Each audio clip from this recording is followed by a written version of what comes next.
Hello and welcome back to our coverage of the fifth best season of the existing 11 LRGs. Backyard Survivor 2, Yards Apart. Joining me very shortly will be the man, the myth, the legend himself, Keegan. I will introduce him some more in a second, not that he needs any real introduction. But just as always, some housekeeping to begin with. This is our special episode for the top 5 seasons. We will be doing a special episode for each season. Today is the special guest interview with Keegan. Next week is the tea party. Hot gossip times like always. Who will be serving the tea? We have Stephen and John and Jess joining Annabelle for what is always the most anticipated part of our coverage of any season in this countdown.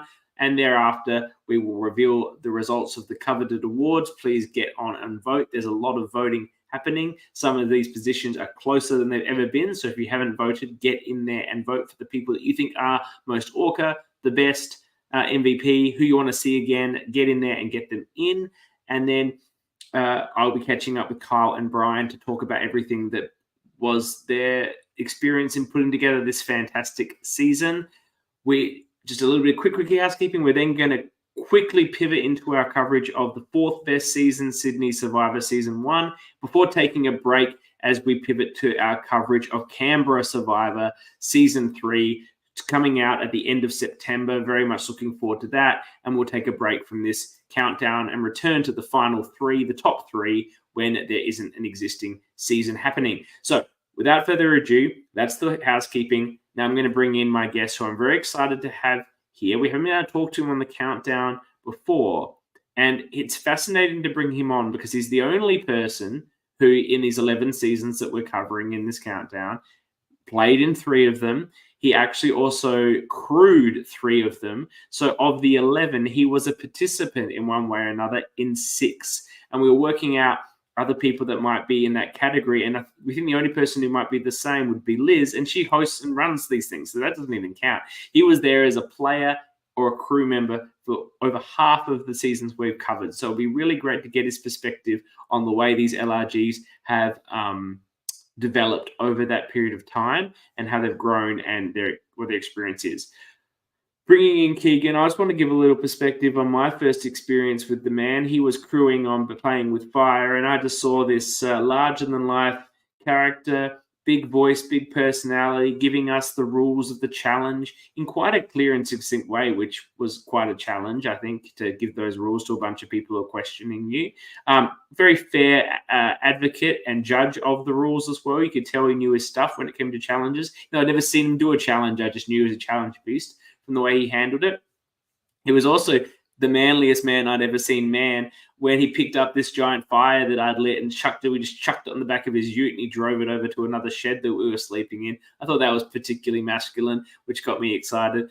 But the thing that made me always him a legend in my eyes is soon as after I played Playing with Fire, I thought, I've got to play again. I haven't, of course, but I've got to play again. And maybe I could be the first person to play in what were then the main 3. There were only 3 at that time. And I could play in Canberra, and I could play in Melbourne, I could play in Backyard. I could be the first person to ever do that. And I was on a fundraising live sort of video game with him at the time. And he said, "Oh, sorry, mate, I've already covered. You've already done it. It's been done. I've already hit that record. You'll never be able to achieve that." And I was just like, wow, this guy's so far ahead of me in what he's achieved. I'm so impressed. And I can't wait to chat with him about all his experiences today. Let me welcome Keegan. Welcome. Hello. It's good to be here. I'm glad to have you. Thank you for coming. Let me talk to you firstly about your experiences in because you are one of the few people that has been able to play 3 games. And what do you think it is about you, Keegan, that people keep casting you on these seasons, even though you're a known quantity? Sometimes, so for Melbourne Survivor, I was in the right place at the right time. I was actually going to be crewing that season. They had a dropout, and so I got to play.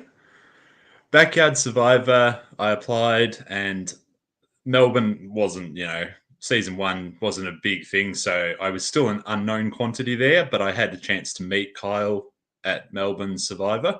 So he knew of me, but nobody else really did. And then with Canberra season 1, I believe it was to add a bit of weight to the season. It's trying to get something off the ground to bring in, a big name player. It just adds a bit of element to it that makes people, pay attention. This might be good. I like that you're describing yourself as a big name player. I like that you're owning your reputation in the space. And look, Dan did say the exact same thing when I interviewed him when we did the Canberra 1 coverage, but that was precisely why he cast you, because you were a big name player in the LRG community. So that's a very fair take. I don't think it's arrogant as well. It's a fact. And personally, it made me interested in the season because I knew of you. We get a real mix of the way you've played on these various seasons. In Melbourne 1, we can't see too much of it, but it seems more of your hero archetype. Canberra was very much your hero archetype, your Colby sort of style. I don't know if it's the hat or the physical prowess or whatnot, but the lovable larrikin, I don't know. But there's a real Colby vibe in Canberra. But in Backyard, you decided to play a villainous game. Which, look, I don't know you personally. I've only met you on a number of occasions in these high-intensity environments. But you've always come to me across as a fairly affable, humble, and kind person. So I take it that your Backyard villain is out of type for you. Is that a correct statement? Yeah, it's one of those. Survivor gives you the chance to break the rules a little bit. In real life, honesty is something I value extremely. So to be able to legitimately tell lies within the rules, just, let me just play somebody who I wouldn't normally do. And the villain's always a fun character. Do you think Canberra were disappointed that you didn't bring your amazing villain that you had in this season? I'm glad you've actually, I don't know if you've done this specifically for the program, but you've brought back your evil goatee for this interview that you had on the Yards Apart season. When you arrived in Canberra, you played the hero. Do you think they were hoping that you'd be more of your fantastic villain that you brought to Yards Apart? I think there were enough villains on those seasons that didn't require me to step into that role. Fair, very fair. The other people were taking the villain limelight in that. That's it, There can only be so many villains. Somebody needs to be the hero. What game are you most proud of the three of them? Oh, Backyard Survivor. Absolutely. I think for me, that was pretty much my pinnacle game. And I don't know that I could ever top that. What do you think were the best parts of it? What was your best part of the experience playing Backyard? So for me, the whole being able to play both sides and to know every single vote, where it was going and who was going to be going home. So to have that much control without people realizing was, to me, incredible. And then as for me, as the game got longer and we got more and more into the early hours of the morning, just that fatigue was awesome because it just made you feel like you were on the real thing. So you were flourishing and enjoying that fatigue where other players might have been struggling mentally with the challenge of playing for 21 hours straight or whatever it was by that point. Yeah, I was definitely feeling it. I was struggling with names. I'm not great with names at the best of times, so put me under 21 hours of gameplay and blanking out even on the people who I was closely aligned with. But being able to keep maneuvering and stuff under that pressure, I'm pretty proud of that.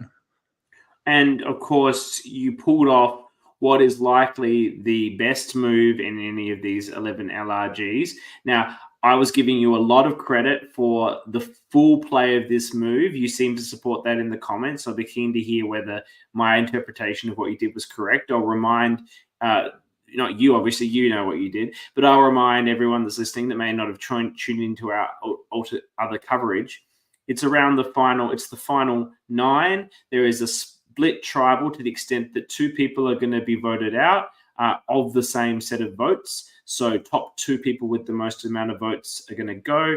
At this point, Keegan was still straddling two alliances. He was true to his swap tribe alliance, but he had his OG tribe alliance with Greens combined, still thinking that maybe he was with them, particularly as he had purposely voted wrong on the vote before.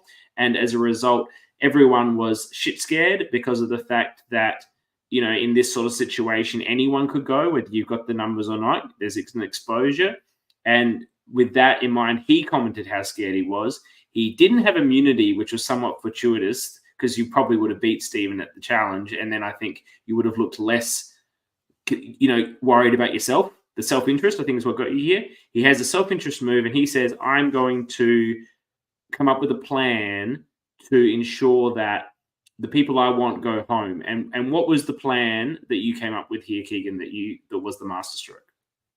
So I got the 6 of us from the Green and Blue Alliance, and we were splitting the vote between 3 people. And then I just made sure that I was not doing what I said so that I could vote elsewhere, and therefore only the people who on the other 3 votes, I can't remember which way I split it at the moment, but so they would send somebody home. You got yourself voting for Mitch, presumably, Yes, because you wanted Claudia to go. Like, you were going to lose one of your people, and I was always going to lose one, so I was happy, you know, as long as it's not me. Really, it was kind of, I can work with, you know, Claudia, or I can work with Mitch. Mitch, you know, I had a bit more working relationship with, whereas Claudia was Stevens. Yeah. So to me, you know, either way, it didn't really matter. But yeah, it just let me hit one of his allies more so than one of mine. Exactly, and that brings Stephen closer. You don't lose Mitch. And Tristan went from the Greens, and you had no relationship with Tristan whatsoever. So it was a perfect outcome. And he's also the sort of person that was, I think, had the potential to slide through a lot of votes as a non-target, but could actually be quite likable and convincing in a final if you let him get there. So he's that sort of player. Tristan was definitely flying a bit under the radar. He wasn't the big personalities of John or Jess, and he just wasn't a target. And so people were happy to, you know, just keep him around. And that sort of player can definitely just suddenly make it to the end. And you're like, whoops, what did I do? I let somebody as likable as that get through. It's just such an incredible move because you managed to navigate the complexity of the round with a twist that a lot of people on the YouTube comments in particular are not a fan of this twist. Of having 2 people going, minority votes, taking someone out, to game that in a way that you were going to have a 3-3-3 tie, and then the 2 of the people from the concept out of the 3, you've got your 6 and they've got their 3. 2 of them can't vote because 2 of them have votes, and now the rest of you can just choose who goes home with your balanced votes. And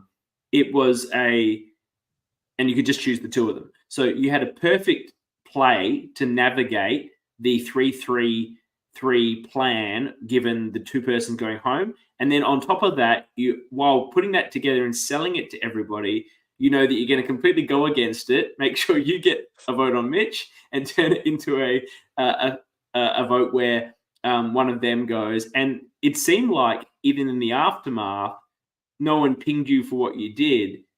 You know, because there's so much going on, I think people just assume that someone made a mistake. Yeah, it was crazy, the chaos, because people were trying to work out how many votes went to everybody. You know, it just let me slide under the radar for what I did there. I think John also voted elsewhere on that one, so that meant that even more chaos happened.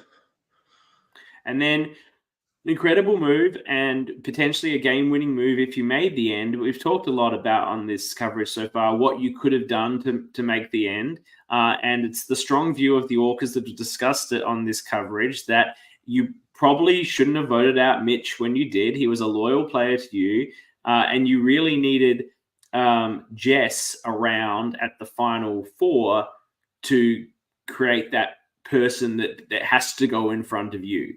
Was there ever a thought of doing Sarah at the final 5 so that you could have had you, Stephen, and Mitch against the Jess J combo, which could be a J vote out, or if you have to, it's a Mitch vote out at the final 5 there. If let's say Jay's immune, like, what was those thoughts ever running through your head to get to that end game, or was it just too tired or too difficult at that point to pull off that play?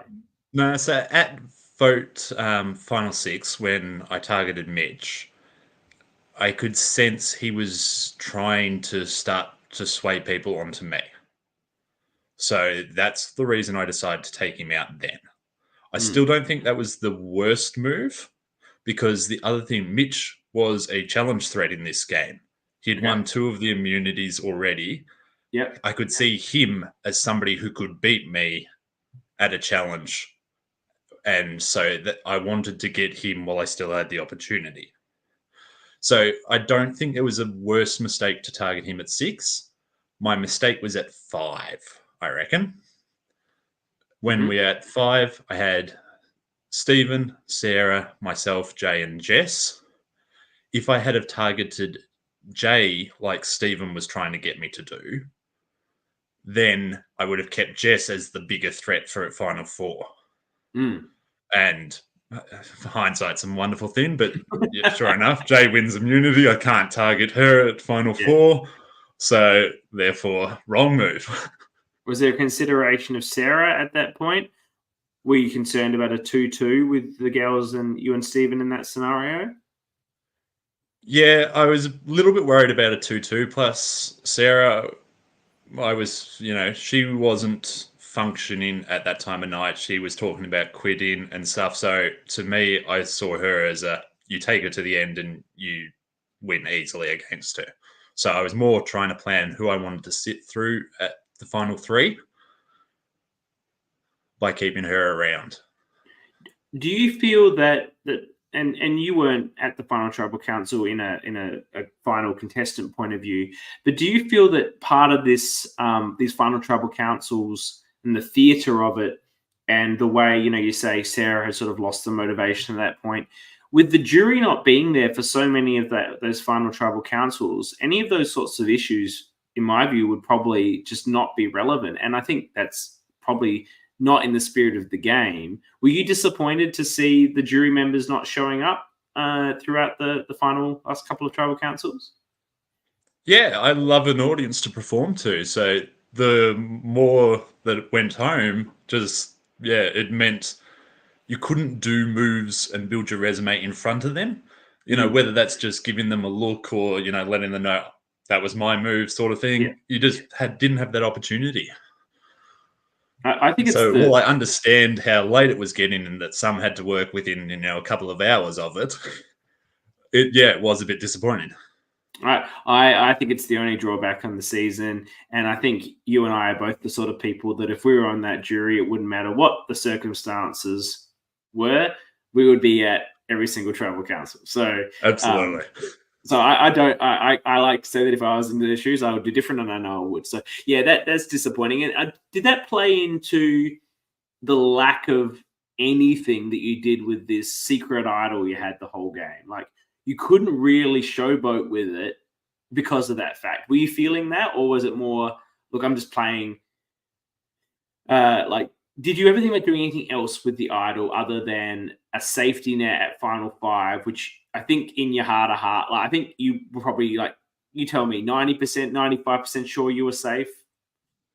Yeah, so I was pretty sure I was safe, but I didn't do anything with the idol because I was the one who wanted everybody to go home. So when you're the one who's causing them to go home, you don't need to save them. So I probably could have come up with, a big plan and tried to get the vote onto somebody else who I wanted to keep and then just do it. Yeah. But it then just creates a bit more of a target on. I was happy that I was in control enough without doing that move. So to me, the idol was just a safety net. And then I was, even at the final final 5 tribal council, I was debating, do I just hold on to this? Do I just keep it in the pocket? And yeah, I tossed and turned, and then I was like, well, what if you're 5% wrong and Yeah. they've managed to blindside you here? It's not worth going home with it just to have that. You've got a big enough resume. I think you did have a big enough resume, so you don't need to risk it. But obviously, if you had it at the end, and this is obviously before Marianne existed, but Marianne has sort of set the bar there in Real Survivor, where if you can be at the final tribal council and say, I've got an idol, and I never played it because I was just so confident I knew what was happening.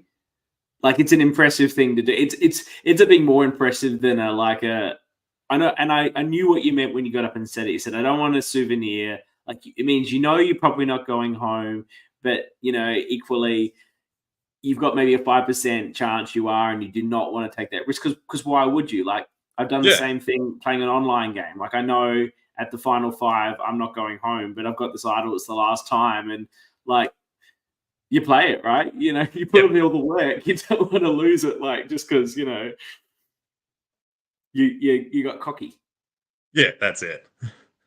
We'll talk a bit more about your crewing experience in a moment. And I think that's a great summary of all the amazing things you did on Yards Apart. You were such a captivating player. I do recall after I finished playing with Fire and I watched this season in full. I hadn't actually watched it in full. I'd watched maybe half. And I was messaging you the whole time about how much I was loving this game.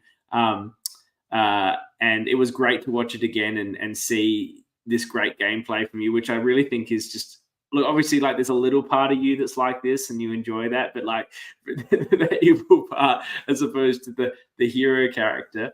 In terms of your experience, obviously this was your best game, but why don't you talk us through a little bit your experience on the 3 and how, as a player, the seasons have progressed in terms of what you've experienced over the life of the 3 you played. We'll talk about ones you crewed separately, but in terms of these 3.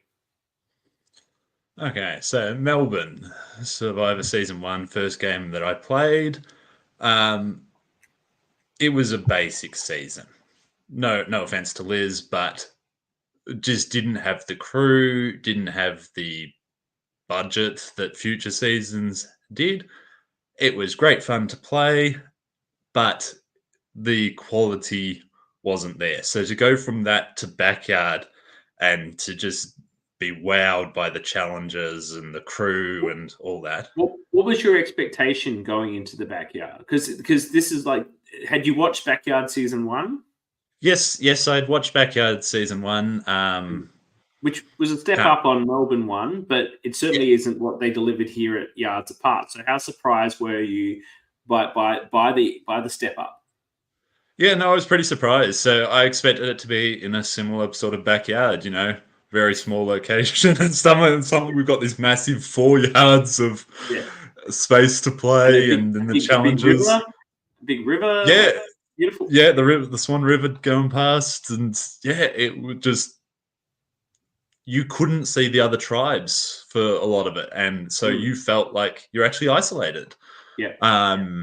And then the challenges themselves, the amount of thought and preparation that went into there. I can still remember walking round the side of the house to where they did the revenge challenge, and just seeing that one with all of them lined up with their balance beams and their poles on the ropes and stuff. And it was just, whoa, this could be on the real thing. It was pretty amazing. How excited were you to see the challenge? I think it's called Hot Pursuit. I was trying to find it there. The Survivor Challenge, Hot Pursuit. That's where you run around in the circle with the weight bags and you can hand them off to your teammates if need be. I reckon that's a challenge you probably looked at on the TV when it was on and said, I'd be good at that. How excited were you to see that be put in the actual game? So just to clarify, I actually hadn't watched any seasons of Survivor bar fan-made ones before competing. So in Yards Apart or in any of these seasons? Before Yards Apart. Okay, yeah. So between Yards Apart and Canberra, I started watching bits and pieces and stuff like that. But I was aware of it because I'd seen clips on Facebook. There's a confessional where you're comparing yourself to Russell in this, so you must have known something. Yes, I did a bit of research into various Okay. challenges because before Melbourne Survivor, my brother and I actually ran a Survivor. And so he Okay. came to me and he was like, I've got this crazy idea. I was like, I've never heard of Survivor. So So Toby I was did a always lot a of big super fan. research into the challenge side Yeah. of Yeah. these so that I could build challenges that were based off the Yeah. show. So Yeah. I know Russell from watching snippets off YouTube of the challenge sort of Yeah. things. Okay. Yeah. Yeah. Yeah. And you got the general perception of him from the internet and whatever. Yeah, Um, yeah, so it was Toby that was this big super fan that got you yes. into. Speaking of the family members, and I put this on the little note, and you were amazing here. There's no doubt about this. You were amazing. But for those that don't know, the J family is essentially like the first family of these things because between the three siblings, they've played 6 seasons. 3 of them have Keegan's, obviously, as we talked about, with his best finish being here in 4th. But his brother Toby won the first season of Melbourne, and his sister Emily went to the final tribal council of Melbourne season 2. Arguably, she could win by default given the controversy of the 2 players that were sitting there with her. And then, of course, she does a bit of a first boot womp womp in Canberra. But still, you got final tribal council appearances from both your siblings, and you've never achieved that glorious moment. Does that make you feel, even though you had 3 shots at it, does that make you feel like the lesser sibling?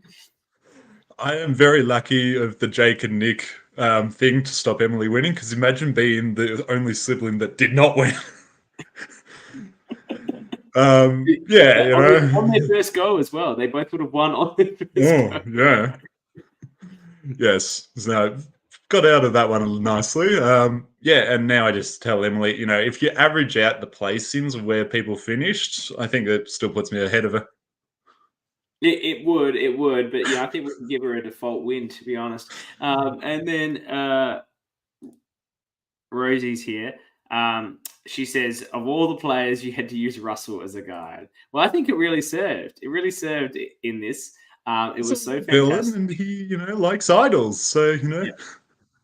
So I want to talk a bit about, obviously, it's amazing that you played these 3 seasons and we got to see these different sides of you in them. But as I said, there's 6 of these. You have been a participant in 6 of these, and there's more. There's more to come that aren't released yet. We're only covering 11 that are released.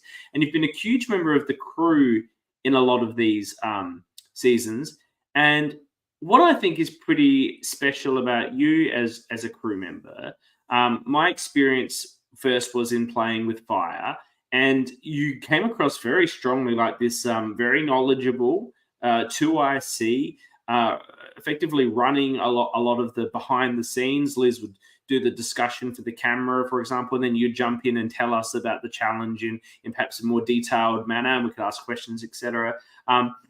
And I figured, and I could be wrong about this, but I figured when I was there as a player that you were a big part of the organization process. But then I was involved in the organization process heavily for Melbourne 4, and you were not involved in that process. But of course, you came along on the day to help out. And without knowing any of the stuff that we'd really planned or any of the challenges that were going to be happening, you just understood everything we'd organized immediately and then stepped into that role again. Is that what happened in playing with fire as well? Yeah, pretty much. I'd get told the basic outline of the challenge. I would analyze it very quickly in my head of, okay, how would I do this challenge? How would I try and, manipulate the rules?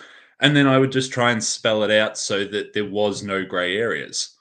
So I would treat it as if I was playing it, and I would just try and go, what sort of questions would I need to ask to clarify? And I'd just try and make it very clear so that everybody would be on the same page. You're not just a challenge guy, though. You're there also at the tribal councils, saying quiet, yelling with your loud, booming voice, quiet on set, and various activities of that nature that just provides a really strong, respected voice for the crew, for the organisers, that's consistent and solid and impartial, and just trying to get the best outcome for the event. But I think that you're so respected because, particularly in a lot of ways, I think you're very well liked. But I think you're a doer. You're not you lead by example. And I think when people do that, people naturally will gravitate to that and listen and be happy to sort of go with what that person is suggesting. And certainly I was very impressed on all the things that you've done with your crewing. Did you think, is it natural for you to just step up into a leadership role in these scenarios and take charge? Or is that just something you found in the survivor community that suits you in particular?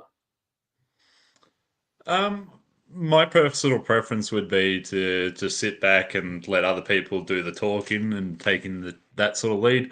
But when I do something, I like to do it well. So to me, I saw a void. I started off in Melbourne season 2. There was the void in the challenge side of it. So it was like, if this is to be a success, we need to do X, Y, and Z. And so, I was happy to step into that role and found that I actually had a bit of a natural ability to explain challenges and to just take a bit of leadership. So yeah, I just kind of fell into the role, I guess.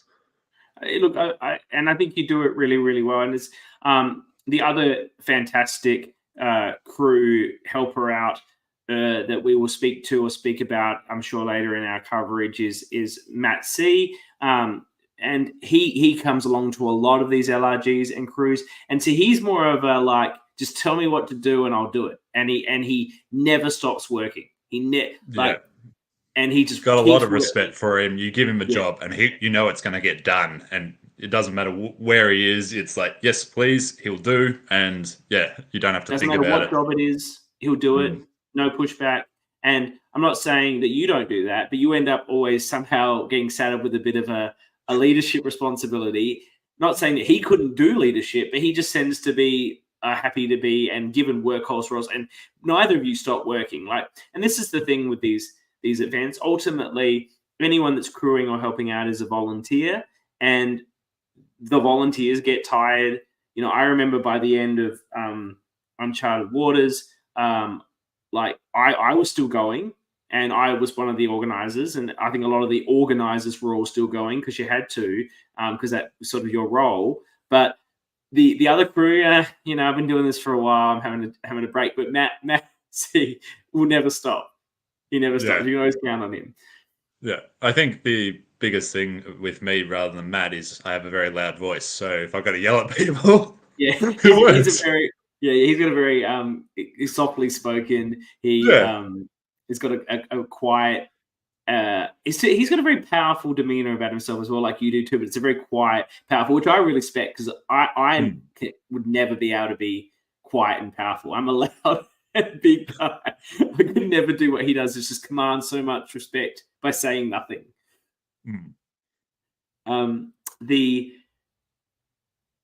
But I really do, and I'm sure everyone that you've ever helped out with your crewing has absolutely appreciated all the efforts you've done. A lot of your crewing has come, I think you played, crewed, and then crewed onwards. If I've got that right with the timeline.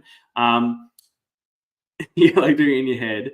Yeah, I'm trying to focus on it. Yeah. How have you seen, and obviously we've all seen it, but how have you seen and have you been surprised with the way these LRGs over this period of time have changed and developed and grown? And do you still come to these things and get surprised by the sort of next level they're looking to take? Yeah. So, I did Canberra season 2 crewing. And then season 3, I had a clash of commitments with a theatre show, so I wasn't able to crew that. And then to come back for season 4 and just see that's about to come out. Are you unspoiled for this new season? That'd be a new experience for you, or unspoiled? Yes. I do not know who wins this next season, so I'm very much looking forward to seeing it. It's one so of the rare few ones. because you're always Yeah, there helping that's out. it. Yeah, Yeah. yeah. Okay, so that's exciting, and that's just about to start. Okay, sorry, continue. Yeah. So to see the change from season 2 to season 4, it was a huge jump in production and the team that we had and stuff. It's quite surprising how big these things have grown. Melbourne, even season 1, season 2, and then from there it just took huge leaps forward. And it's really amazing the number of people who are willing to volunteer their time to make these things work, because it takes an army. I think part of the growth, obviously, you can see the seasons that other people are doing, and that's inspiring. And obviously, you can build upon your own work and build that way.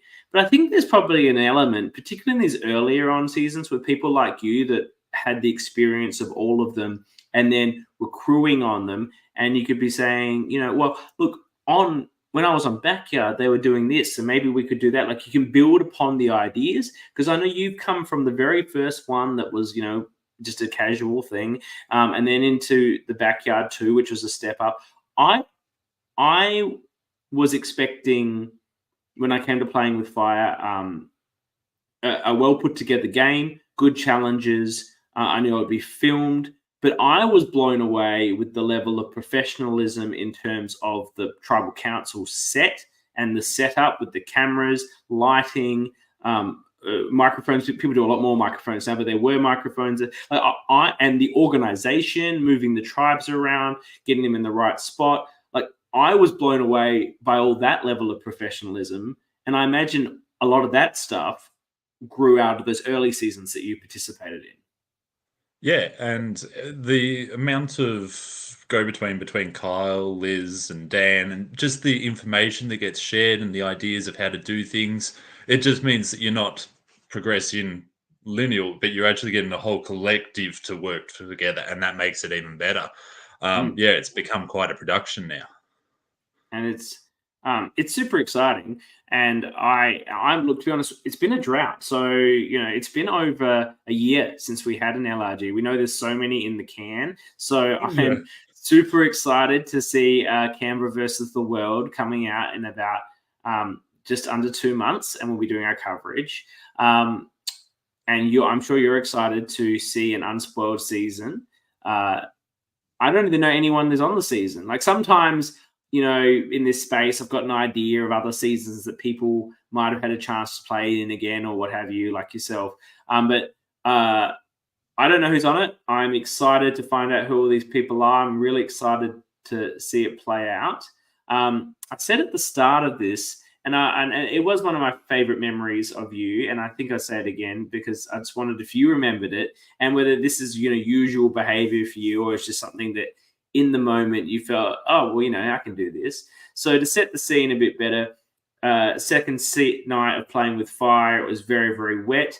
And so the crew and organizers, producers nicely let us sleep on the dirt under a pretty shitty lean-to, but at least it was a roof. And there was a fire that I had lit at my camp, and I had kept going. Brady and I basically kept it going the entire day, all through the rain. And we weren't going to be staying there. But where we were going to be staying, it was still going to be very cold. And it would have been very difficult to light a new fire at that point because it had been a very wet day.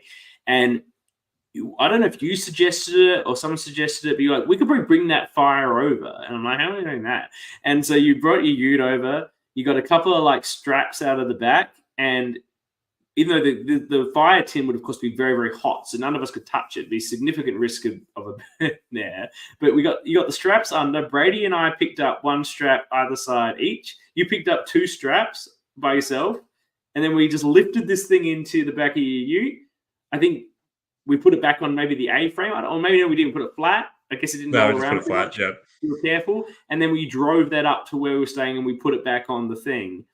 I was just like, this guy is just like a man's man. That's what I feel. So this guy is just so capable and handsy and good with his hands. I mean, skill tools. That's not really who I am. So I was pretending to be a bit more of a macho guy there than I actually was. So I'm like, my inner self was like, we shouldn't be doing this. This isn't safe. What the fuck? I'm going to burn myself.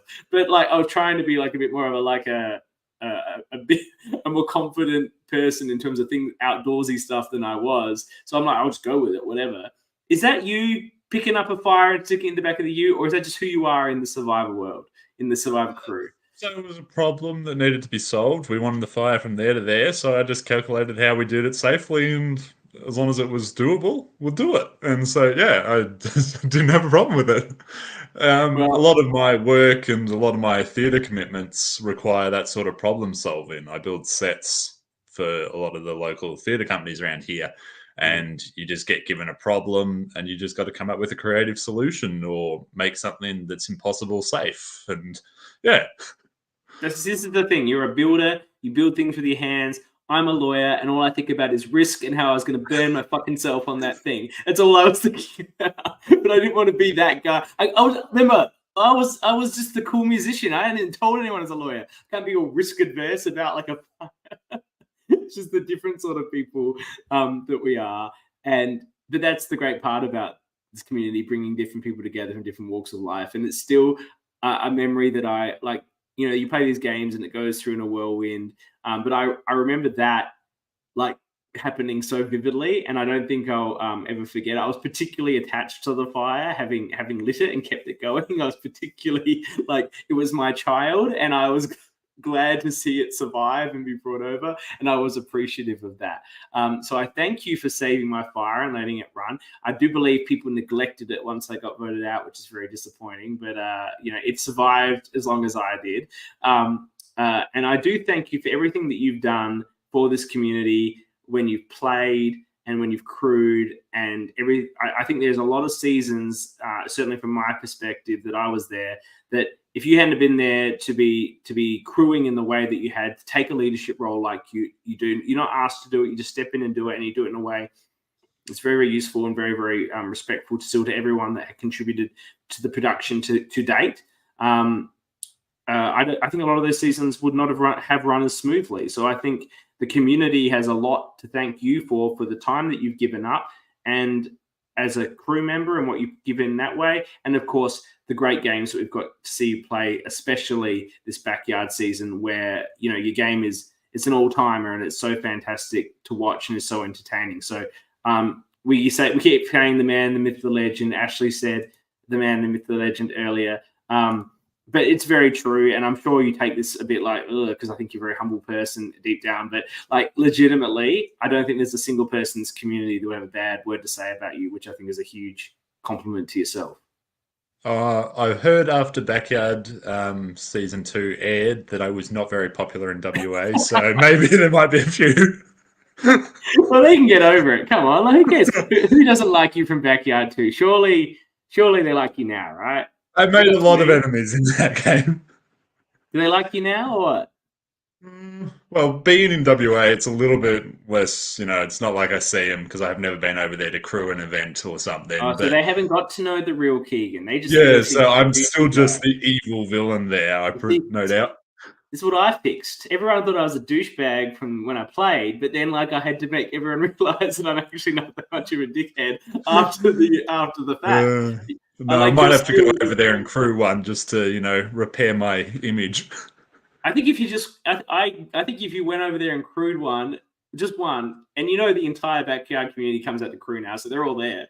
And I think in that one weekend, you could undo all of the damage that you did. The thing is, though, you say that, but a lot of us, and this is just as a watcher perspective, but I've got the vibe from the comments and from speaking with Jay and others that you probably would have won at the end against anyone but Jess. Yeah, it's hard to know, but I think a lot of the players respect the big game in that season. So even though they may hold a grudge against me for voting them out, they still will pay the dues for the game that got played. And so, yeah, it would have been very interesting. I imagine part of what the reaction to you, as we circle back to this backyard, reaction to you is probably the confessionals. Not that you're being mean or anything, but like you're playing a strategic game, you're betraying people. And that doesn't make you a villain in its own right. It's the way you're then talking about those activities to camera that probably make you more I of a have villain an than anything. ego as big as that in the confessionals. Which is fantastic. It's amazingly entertaining. And look, I think Stephen comes across as a lot more cold and calculating than you do in his confessionals. He's very like Iceman, it's all business sort of situation. Yeah, he was focused. Yeah, he's like you may not have seen Survivor Thailand, and if you haven't, you never should because it's horrible. But the winner of that, he's called the Iceman. He describes being on Survivor as a business trip. He's on a business trip. He's here to make money on a business trip. He's not here to make friends. It's about getting the business done. And Stephen had a lot of those vibes in his confessionals. Yeah. Like this is execute this order. Whereas you were more big and bombastic. But I imagine on the watch, people were surprised about the person you were in the confessional. Yes, yeah, I was playing a totally different person in the game. I was pretending that I didn't like cameras. I pretended that I don't like, the whole scenario, and was like, what's going on? It's just not really good for my whole mental state here, and it's going like crazy. And whereas in the confessional, I'm like, okay, that personality, we've put a pin in that, and let's go back to normal. You do actually see in a lot of what you're doing in those moments that you mentioned, you are quite a good actor. Obviously, you've done some theatre now. Had you been doing theatre back then? I had been building sets and stuff, but had not been in any production acting. But I've always loved acting from a very young age. I nearly got a role with the Shakespeare Company down in Melbourne. I got offered that at the age of 8, so I must have had some sort of talent. Did you not take this role? We live about 2 hours away, and it would have been a weekly commute in for rehearsals and stuff. And so my parents were like, "No, that's a little bit much." That's disappointing. That could have been a whole life trajectory for you. Yeah, it would have been. You could have had enough pull to get Facebook to recognise your name as legitimate. Well, seeing as Keegan just won a medal last night, I think it's about time they recognised it. Keegan won a medal last night in one of the canoes. Yeah, in the skateboarding, there's a Keegan who just won the medal. No, that's not the girl. Did a boy win a skateboard? No, the guy just won it last night. Yeah, not the same as yours. Absolutely. Is this like a special moment for you, like to see another Keegan? Yeah, us Keegans, we stick together. There's few and far of us between, I reckon you could DM this guy, and I reckon he'd respond because, it's like, oh my god, there's another Keegan. There's another Keegan. Oh my god, he just won a gold medal. He's got all these people DMing him. I'm sure, it'd be the one. Hang on a minute, who's this Keegan? I think you could get there. That's amazing. You were doing some great acting. My favorite acting that you did in this season is when Jay is quizzing you about having the idol and how everyone thinks you have the idol. And now you're like, well, I don't have it. And now I'm very concerned that everyone's talking about me having an idol. It makes me feel threatened. It makes me feel. I think Jay bought that hook, line, and sinker at the time. And I think when we chatted with her, I think she was sort of, from her memory, that she was sort of by that point believed you, even though Tennille had told her flat out she saw you find the idol. There's a chance that Tennille was mistaken. And I think by that point, I think Jay was maybe thinking Tennille had been mistaken because your performance there when she confronted you was so good. Yeah, it was. And I also had a little bit of time to think with the way that she confronted me. And so I was able to come up with, Tennille probably saw me putting the hanky in the pocket or something. And it just gives that element of doubt.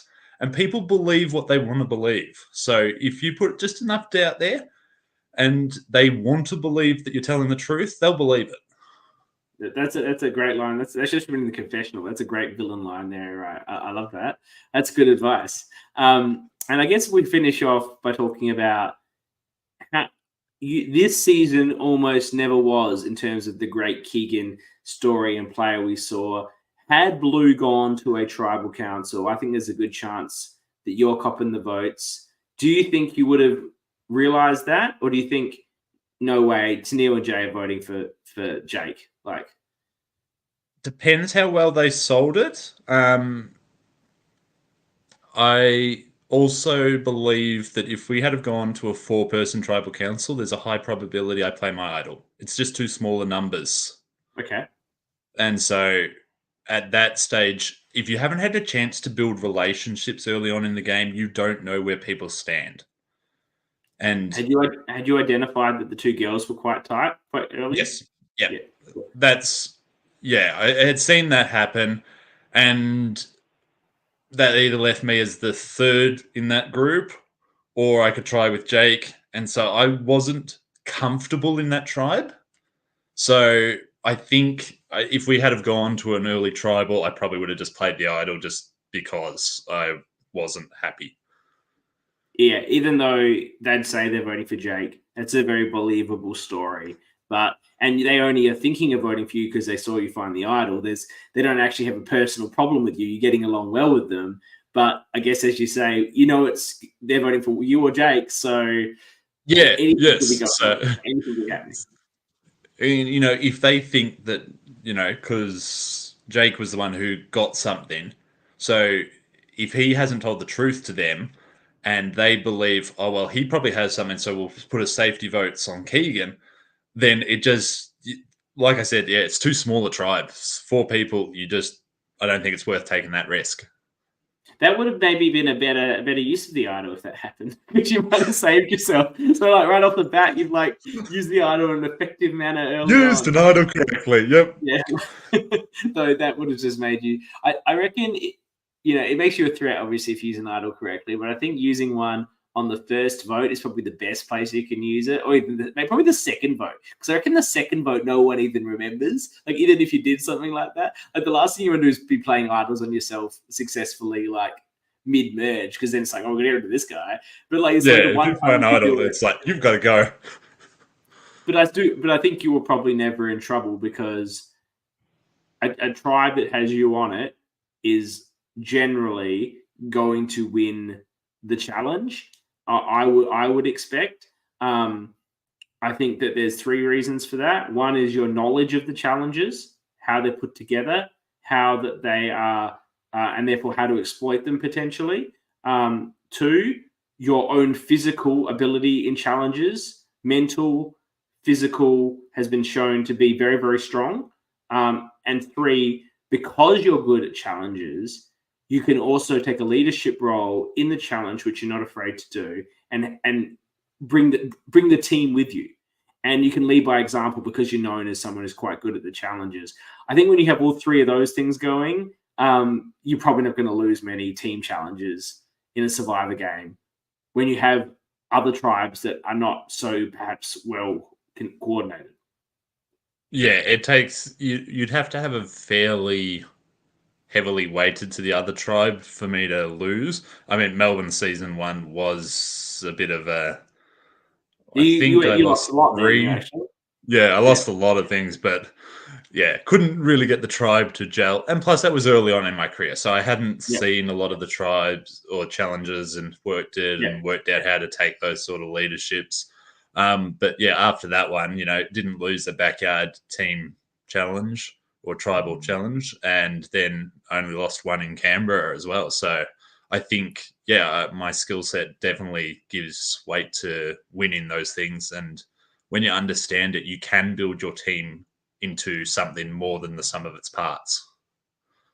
You would have to have the most challenge wins. We played 3 times, so it gives you the advantage. Yeah, across 3 seasons, yes. So definitely, I think I would have that.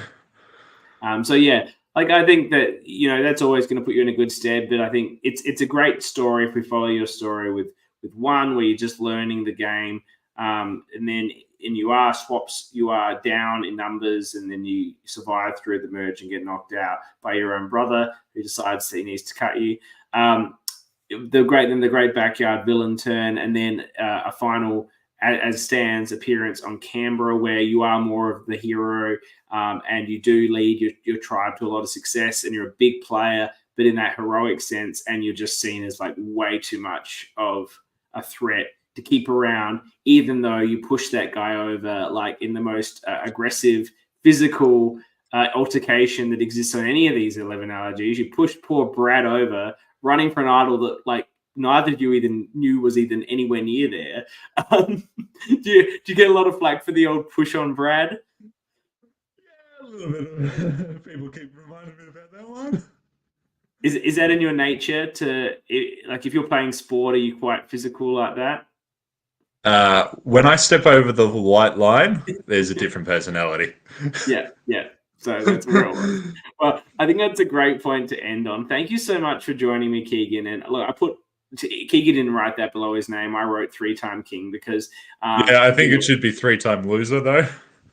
Yeah, but this show isn't about winning and losing, Keegan. It's about being the biggest personality on the season, and that's what the ORCA pod's all about, and that's what the ORCA pod loves more than anything. So you can win, but you know what?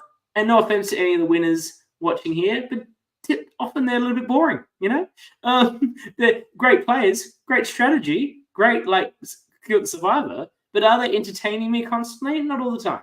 So, I think that's one of my biggest weaknesses. I prefer to be entertaining than to take the safe route.